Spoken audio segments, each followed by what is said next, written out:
गहरे हरे रंग के पत्तों पर ये सफ़ेद फूलों के गुच्छे बहुत ही खूबसूरत लगते हैं और आपके गार्डन में एक अलग ही खूबसूरती बिखेरते हैं। अगर आप भी एक ऐसा खूबसूरत पौधा उगाना चाहते हैं जिसकी देखभाल भी बहुत कम करना पड़े और आपको टाइम भी ज़्यादा ना देना पड़े, तो प्लूमेरिया ब्यूटी का बेस्ट चॉइस होगा।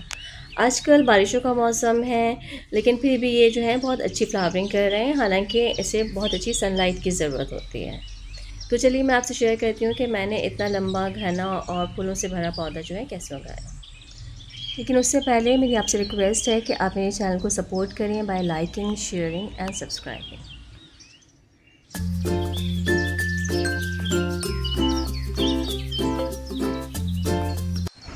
नाग चंपा या प्लूमेरिया प्यूडिका गर्मियों का पौधा है जो कि सर्दियों तक बहुत फूल देता है। लेकिन अगर आप चाहते हैं कि आपका पौधा बहुत सारी शाखें दें और खूब फ्लावरिंग करे, तो एक काम ज़रूर करें और जो कि बहुत ज़्यादा ज़रूरी है, यानी हर स्प्रिंग बाहर के मौसम की शुरुआत में ही आप इसकी हर ब्रांच की प्रूनिंग कर दें।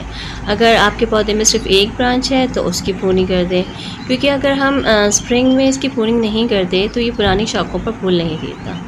और नाग चंपा की केयर में सबसे अहम बात यही है कि इसे स्प्रिंग में प्रून करना बहुत ज़्यादा ज़रूरी होता है, तभी ये जो है गर्मियों में फिर बहुत ज़्यादा जो है फ्लावरिंग करता है। ये मेरा पौधा 2 साल का है। मैंने जब इसे ख़रीदा था तो सिर्फ इसमें 2 ब्रांचेस यानी कि 2 शाखें थीं, तो फिर मैंने इनको यहाँ से प्रून कर दिया, आपको नज़र आ रहा होगा। और फिर इस प्रूनिंग के बाद इसमें जो है ये 2-2 ब्रांचेस हर ब्रांच में से निकली। और दूसरे साल यानी कि इस साल के स्प्रिंग में फिर मैंने इन सारी ब्रांचेस को प्रून कर दिया, तो जिसकी वजह से जो है ये इसमें बहुत सारी ब्रांचेस निकली हैं इस साल। आप देख सकते हैं कि आपको कितनी सारी जो है इसमें ब्रांचेस नज़र आ रही होंगी। काफ़ी सारी ब्रांचेस हैं, मैंने तो काउंट भी नहीं की, और बहुत सारी ब्रांच है। और ज़्यादा ब्रांचेस का फ़ायदा ये होता है कि उतने ही ज़्यादा जो है वो फूल खिलते हैं उन ब्रांचेस।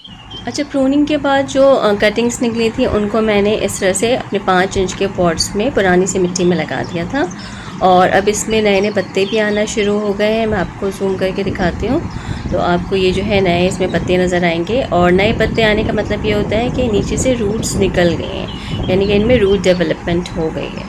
तो बस अब मैं जो हूँ इनको जो है वो रीपॉट करूँगी और फ्रेश सॉइल मतलब मैं इसको जो है ट्रांसप्लांट करूँगी, क्योंकि इनको प्रॉपर सॉइल देना बहुत ज़रूरी है ताकि ये आगे ग्रो कर सकें।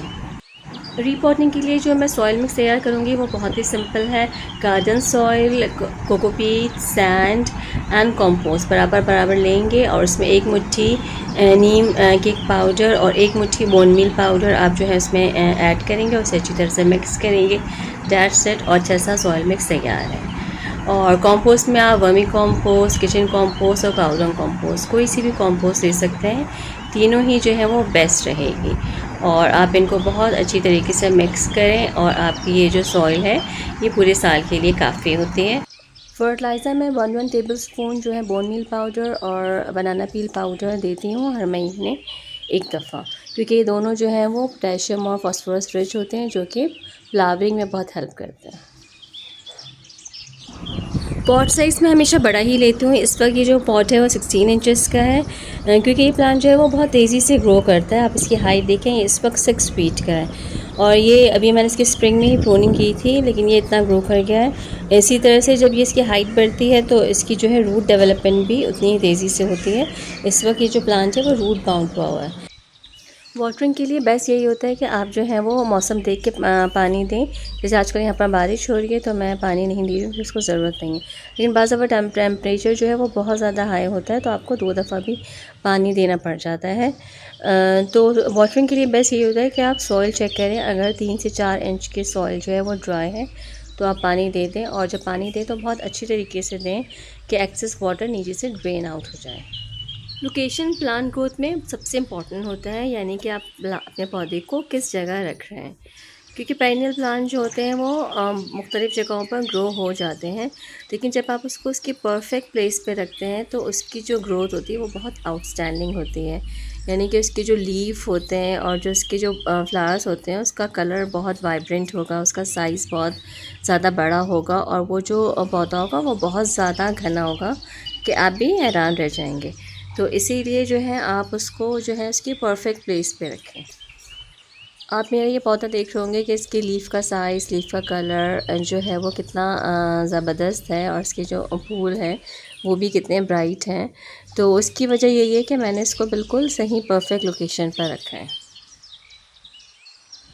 मैंने कभी भी इस पौधे पर पेस्ट ऑब्ज़र्व नहीं किया, यानी कि मीलीबग और स्केलियन इंसेक्ट्स वगैरह। इसकी शायद वजह ये हो कि अगर आप टाइमली जो है प्रूनिंग कर दें और मैन्योरिंग और फर्टिलाइजिंग कर दें तो प्लांट जो होता है वह हेल्दी रहता है, और हेल्दी प्लांट पर जो है वो पेस्ट अटैक नहीं होता है। लेकिन जब मौसम तब्दील होता है, यानी कि अब फॉल आएगा, उसके बाद जो है वो सर्दियाँ आएंगी, तो जब मौसम तब्दील हो रहा होता है तो पौधों पर पेस्ट अटैक करते हैं। तो उस वक्त आप 1 लीटर पानी में 1 टीस्पून जो है वो नीम ऑयल और चंद कतरे जो है वो सोप वाटर के ऐड करें और उस पर स्प्रे कर दें शाम के वक्त। तो पेस्ट जो है वो मतलब हट जाएंगे।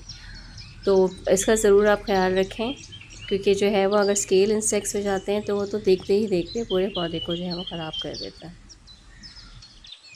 मैन्योरिंग यानी कि मिट्टी में खाद मिलाना, और खाद में शामिल होती है काउडंग कंपोस्ट, वर्मी कंपोस्ट और किचन कंपोस्ट। ये एक पेrennial प्लांट है, और पेrennial प्लांट को हम उसके ग्रोइंग सीज़न में जो है वो 3 दफ़ा जो है वो मैन्योर देते हैं। सबसे पहले स्प्रिंग में, फिर अगस्त में, और फिर इसके बाद फॉल में। तो आप जो है इस वक्त 1 मुट्ठी खाद जो है वो अपने उसके गमले में शामिल कर दें और पानी दे रहे हैं उसके बाद। और मैन्योरिंग का फ़ायदा ये होता है कि जो प्लांट जो होता है वो हेल्दी रहता है और उसे पेस्ट अटैक नहीं होता, और जो एक्सट्रीम वेदर्स होते हैं वो उनमें भी सर्वाइव कर जाता है और पौधा मरता नहीं। रीपॉटिंग की ज़रूरत हमें सब पड़ती है कि जब पौधा जो है वो रूट बाउंड हो जाता है, यानी कि उसमें रूट्स इतनी ज़्यादा ग्रो हो जाती हैं कि मिट्टी कम हो जाती है और रूट ज़्यादा हो जाती है। तो ऐसे में जो है प्लांट को न्यूट्रिएंट सही तरीके से नहीं मिलता है।